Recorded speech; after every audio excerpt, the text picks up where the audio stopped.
اللہ تعالیٰ کلمہ نصیب فرما لا الہ الا اللہ محمد رسول اللہ. ہم ان لوگوں کو جن کو ہمارے پاس آنے کا یقین نہیں ہے ان کے حال پر چھوڑے رکھتے ہیں اور اپنی سرکشی میں بھٹکتے رہتے ہیں. جب انسان کو کوئی تکلیف پہنچتی ہے تو ہم کو پکارتا ہے، لیٹے بھی، بیٹھے بھی، کھڑے بھی. اور پھر جب ہم اس کی تکلیف اسے ہٹا دیتے ہیں تو وہ ایسا ہو جاتا ہے کہ گویا اس نے اپنی تکلیف کے لیے جو اسے پہنچی تھی کبھی ہمیں پکارا ہی نہ تھا. ان حد سے گزرنے والوں کے اعمال کو ان کے لیے اس طرح خوشنما بنا دیا گیا ہے.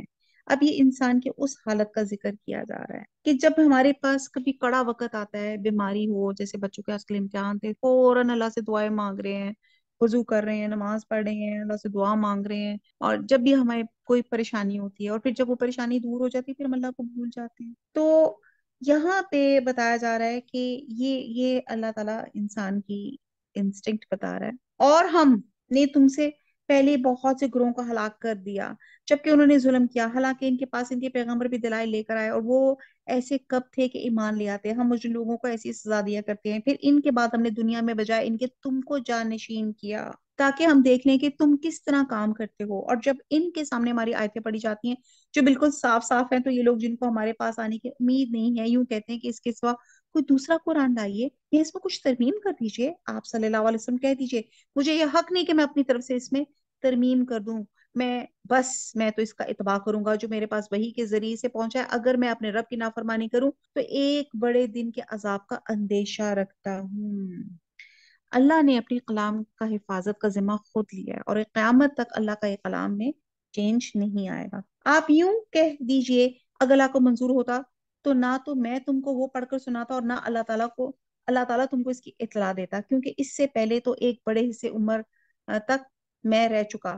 پھر پھر تم عقل نہیں رکھتے. یعنی کہ بتایا گیا کہ نبوت سے پہلے 40 سال تک حضور صلی اللہ علیہ وسلم قریش مکہ میں رہے اور انہیں نے ان کو صادق اور امین کا ٹائٹل دیا. اور جب وہ حق کی بات وحی کی بات کر رہے ہیں تو پھر لوگ جو تھے ان کے اپوز ہو گئے. اس شخص سے زیادہ کون ظالم ہوگا جو اللہ پہ جھوٹ باندھے اس کی آیتوں کا جھوٹا بتائے. یقیناً ایسے مجرموں کو اصلاً فلانا ہوگی. اور یہ لوگ اللہ واحد کو چھوڑ کر ایسی چیزوں کی عبادت کرتے ہیں جو ان کو زر پہنچا سکے نہ ان کو نفع پہنچا سکے، اور کہتے ہیں کہ اللہ کے پاس ہمارے سفارشی ہیں. آپ کہہ دیجیے کیا تم اللہ کی ایسی چیزوں کی خبر دیتے ہو جو اللہ تعالیٰ کو معلوم نہیں؟ نہ آسمانوں میں نہ زمین میں، وہ پاک اور برتر ہے ان لوگوں کے شرک سے. اور تمام لوگ ایک ہی امت کے تھے، پھر انہوں نے اختلاف پیدا کر لیا. اگر ایک بات نہ ہوتی تو جو آپ کے رب کی طرف سے پہلے ٹھہر چکی ہے، تو جس چیز میں یہ لوگ اختلاف کریں ان کا قطعی فیصلہ ہو چکا ہوتا. حضرت نو تک لوگ توحید پر قائم رہے تھے، پھر ان کے بعد اختلاف ہو گیا تھا، پھر انہوں نے اللہ کے ساتھ دوسروں کو معبود، حاجت روا، مشکل کشا، اس طرح کے ان کے کنسپٹ جو تھے بگڑنا شروع ہو گئے تھے. آیت نمبر 20. اور یہ لوگ یوں کہتے ہیں کہ ان پر کوئی نشانی کیوں نہیں نازل ہوتی. اب اس سے مراد کوئی بڑا اور واضح معجزہ تھا، جیسے قوم سمود کے لیے اونٹنی کا ظہور تھا اور ان کے لیے صفا پہاڑی کو سونے یا مکہ کے پہاڑوں کو ختم کرنا، اس کی جگہ نہریں یا باغات بنانا تھا. وہ کہتے تھے اس طرح کے معجزے نازل ہوں. اور آپ کو پتہ ہے بار بار ہم اس چیز کو دیکھتے ہیں کہ جب ہم معجزے مانگتے ہیں اور معجزہ دے کے بھی اگر انسان اپنا رویہ اللہ کی اطاعت میں نہیں آتا تو پھر عذاب یقینی ہو جاتا ہے. فرما دیجئے غیب کی خبر صرف اللہ کو ہے، تم بھی منتظر ہو، میں بھی تمہارے ساتھ منتظر ہوں. اور جب ہم لوگوں کو اس امر کے بعد ان پر کوئی مصیبت پڑ چکی ہو کسی نعمت کا مزہ چکھا دیتے تو فوراً ہی ہماری آیتوں کے بارے میں چالیں چلنے لگتے ہیں. آپ کہہ دیجئے اللہ چال چلنے میں تم سے زیادہ تیز ہے، بالیقین ہمارے فرشتے تمہارے سب چالوں کو لکھ رہے ہیں. اللہ ایسا ہے کہ تم کو خشکی اور دریا میں چلاتا ہے. اب اللہ تعالیٰ کہہ رہے غور و فکر کرو قدرت کاملہ پہ کہ اللہ تعالیٰ نے ہمیں سواریاں مہیا کی جن پہ ہم سوار ہو کے دور دراز کے سفر کرتے ہیں، اور سمندر میں بھی کشتیاں اور جہاز بنانے کی ہمیں عقل دی، سمجھ دی، اور ہم سمندروں میں سفر کرتے ہیں. یہاں تک کہ جب تم کشتی میں ہوتے ہو اور وہ کشتیاں لوگوں کو موافق ہوا کے ذریعے سے لے کر چلتی ہیں اور وہ لوگ اس سے خوش ہوتے ہیں اور ان پر ایک جھونکا سخت ہوا کا آتا ہے اور ہر طرف سے ان پہ موجیں اٹھتی چلی آتی ہیں اور وہ سمجھتے ہیں کہ برے آ گھرے. اس وقت سب خالص اعتقاد کر کے اللہ ہی کو پکارتے ہیں کہ اگر تو ہم کو ان سے بچا لے تو ہم ضرور شکر گزار بن جائیں گے. آپ یہ دیکھیں کہ وہ جو ٹائٹینک جس کسی نے بنائی تھی تو اس نے کہا تھا اس کو تو اللہ بھی ڈبو نہیں سکتا. تو اللہ تو کون کہتا ہے. اللہ جب یہ کشتیاں، یہ عقل، یہ جو آپ بناتے ہیں کشتیاں وغیرہ، اس کی ساخت بھی اللہ ہی نے بتائی کہ ایسے بنانی ہے، عقل بھی ہمیں دی. اور وہ اس کو اس کے جب وہ چلتی ہے تو ہوائیں بھی اللہ ہی موافق کرتا ہے کہ کس ڈائریکشن میں جانی ہے. اور ٹائٹینک کو دیکھ لیں، جب وہ اس نے کہا کہ اس کو خدا بھی نہیں ڈبو سکتا، اور وہ پہلے ہی سفر میں اپنی ڈوب گئی تھی. اور یہاں پہ واقعہ آتا ہے حضرت اکرمہ بن ابی جہل کے بارے میں آتا ہے. جب مکہ فتح ہوا تو وہاں سے فرار ہو گئے، باہر کسی جگہ جانے لگے اور کشتی میں سوار ہوئے تو کشتی طوفانی ہواؤں کی زد میں آ گئی، جس پہ اللہ نے کشتی میں سوار لوگوں سے کہا کہ آج اللہ واحد سے دعا کرو کہ تمہیں اس طوفان سے کوئی نجات دلانے والا نہیں. حضرت اکرمہ کہنے لگے اس سمندر میں نجات دینے والا صرف اللہ ہے، تو خشکی میں بھی یقیناً نجات دینے والا یہی ہوگا. اور یہی بات محمد صلی اللہ علیہ وسلم کہتے تھے. تو انہوں نے فیصلہ کیا اگر میں زندہ بچ گیا تو مکہ جاؤں گا اور اسلام قبول کر لوں گا. چنانچہ یہ نبی صلی اللہ علیہ وسلم کی خدمت میں حاضر ہوئے اور مسلمان ہو گئے. پھر جب اللہ تعالیٰ ان کو بچا لیتے تو فوراً ہی وہ زمین میں ناحق سرکشی کرنے لگتے ہیں. اے لوگوں، یہ تمہاری سرکشی تمہارے لیے وبال ہونے والی ہے. دنیاوی زندگی کے چند فائدے ہیں، پھر ہمارے پاس تم کو آنا ہے، پھر ہم سب تمہارا کیا ہوا تم کو بتلا دیں گے. اب یہ آیت نمبر 24 سے 27 یہ پوری دنیا کی حقیقت ہے. دنیا کی زندگی کو کھیتی سے تشبیہ دی گئی ہے، اس کے عارضی پن اور ناپائیداری کو واضح کیا گیا ہے. کھیتی بھی بارش کے پانی سے نشوونما پاتی ہے، سرسبز و شاداب ہو جاتی ہے، لیکن اس کے بعد اسے کاٹ کے فنا کے گھاٹ اتار دیا جاتا ہے. آیت نمبر 23.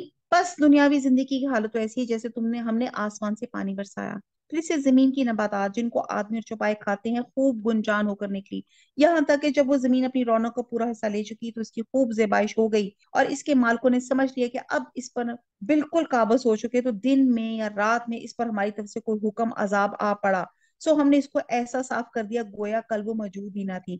ہم اس طرح آیات کو صاف صاف بیان کرتے ہیں ایسے لوگوں کے لیے جو سوچتے ہیں.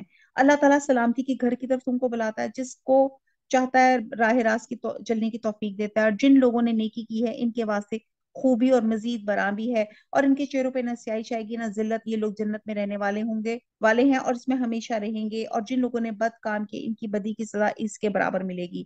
ان کو ذلت چھائے گی، ان کو اللہ تعالیٰ سے کوئی نہ بچا سکے گا. گویا ان کے چہروں پہ اندھیری رات کے پرت لپیٹ دیے گئے. یہ لوگ دوزخ میں رہنے والے ہیں اور اس میں ہمیشہ رہیں گے.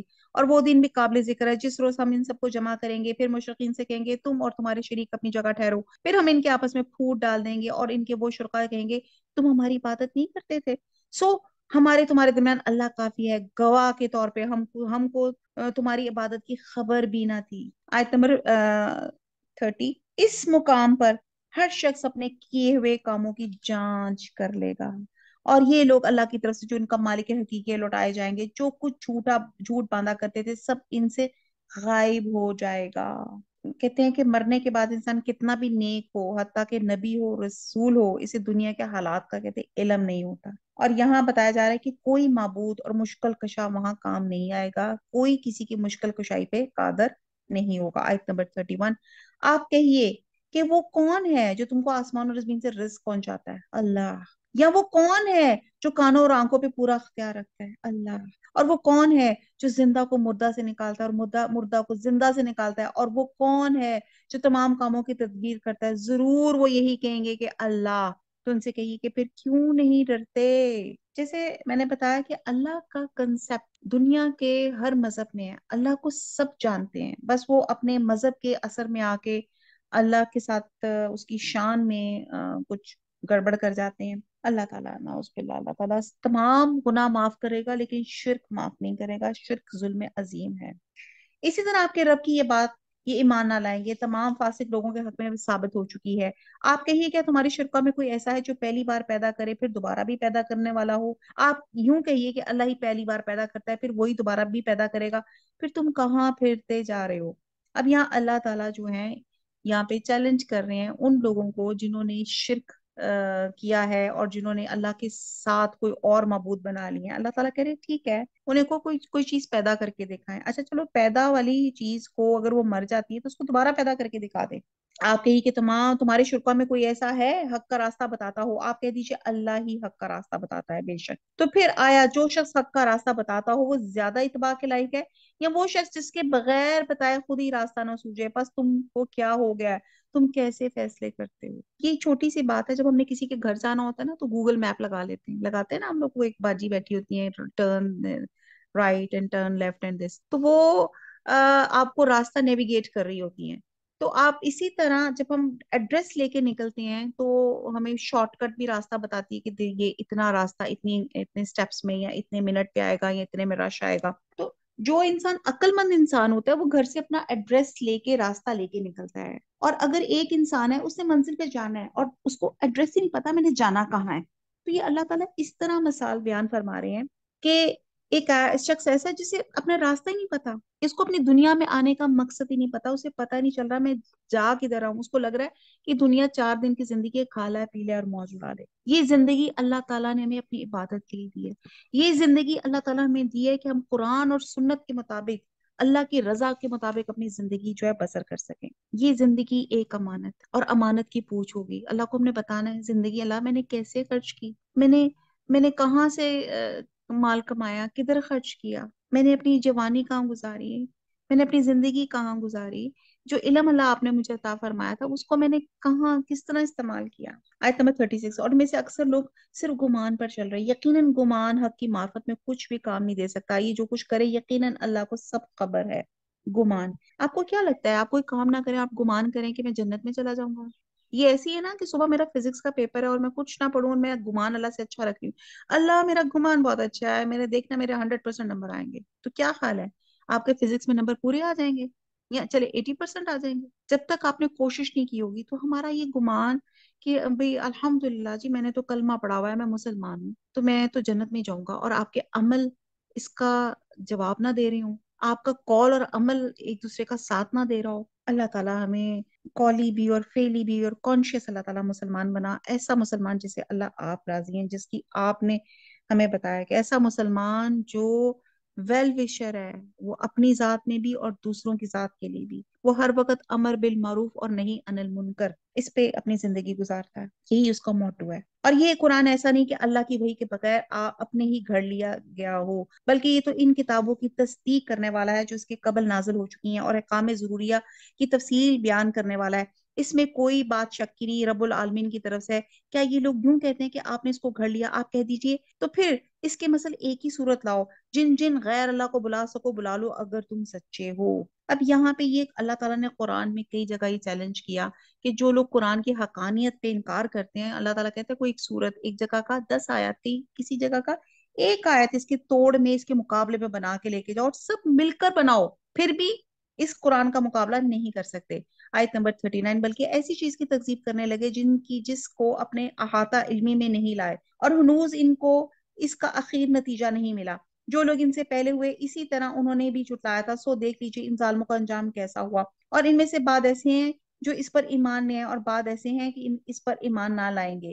اور آپ کا رب مفسدوں کو خوب جانتا ہے. اگر آپ کو جھٹلاتے رہیں تو یہ کہہ دیجئے کہ میرے لیے میرا عمل اور تمہارے لیے تمہارا عمل, تم میرے عمل سے بری ہو میں تمہارے عمل سے بری ہوں. اور ان میں سے بعض ایسے ہیں جو آپ کی طرف کان لگائے بیٹھے ہیں کہ آپ بہروں کو سنا سکتے ہیں, کو ان کو سمجھ بھی نہ ہو. سورہ ممتحنہ میں آتا ہے کہ بے شک ہم تم سے اور جن کی تم اللہ کے سوا عبادت کرتے ہو ان سب سے بالکل بیزار ہیں, ہم تمہارے عقائد کے منکر ہیں.